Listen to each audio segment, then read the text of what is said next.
In the middle of the desert, specifically between Jordan and northern Saudi Arabia, and in the heart of the mountains that hide behind them many secrets, a civilization emerged that was built on trade, transforming from Bedouin tribes into a great civilization that ruled the region.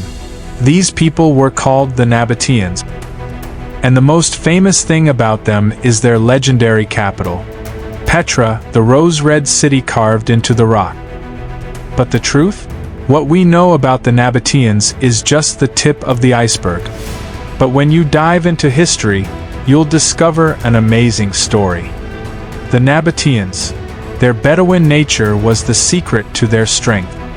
They lived in a harsh environment where there was no easy access to crops or water. But despite that, they were able to understand the desert and deal with it intelligently. They would suddenly appear on caravan routes, selling, buying, and controlling all trade. No one could pass from the Levant to the Arabian Peninsula or vice versa without paying a tax to the Nabataeans. And what happened after that? Money started pouring in, and the people who used to live in tents began to build temples, tombs, and palaces carved into the mountain. Petra, or Rakhmu as they used to call it, is the symbol of the Nabataean civilization. This city was more than just a place to live. It was a religious, political, and commercial center. All the buildings were carved into the rose-red rock, and the architecture was a strange mixture of Greek, Persian, and Egyptian art. Every civilization that passed by the Nabataeans left its mark. But at the same time, they preserved their own identity. Okay, so how did simple Bedouins manage to achieve all this? The secret is trade. The Nabataeans traded in frankincense, myrrh, gold, silver, and even oils and perfumes.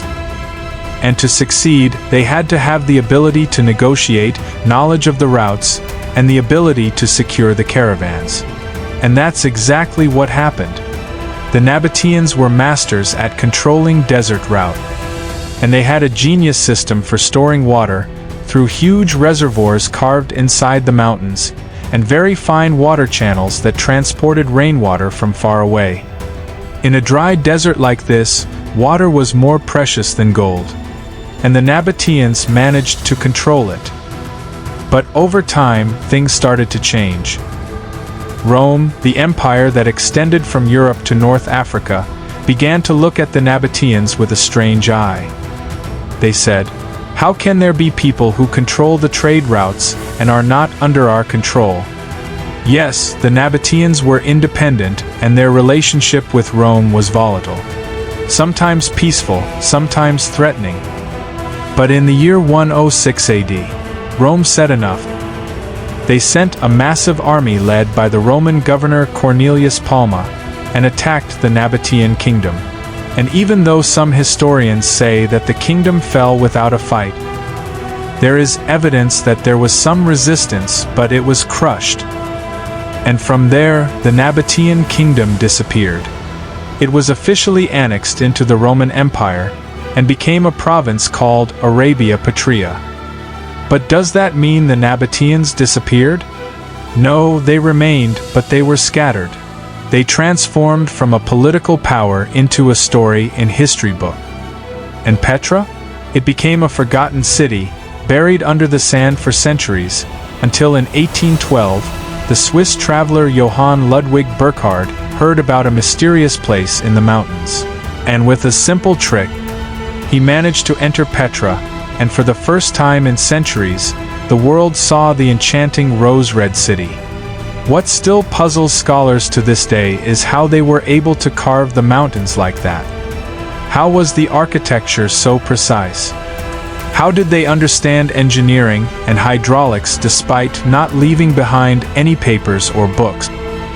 Their civilization depended on oral transmission, and that caused much of their history to be lost. But if we focus, we'll find that the Nabataean civilization taught us very important things. It taught us that a human being can create a great civilization in the most difficult circumstances.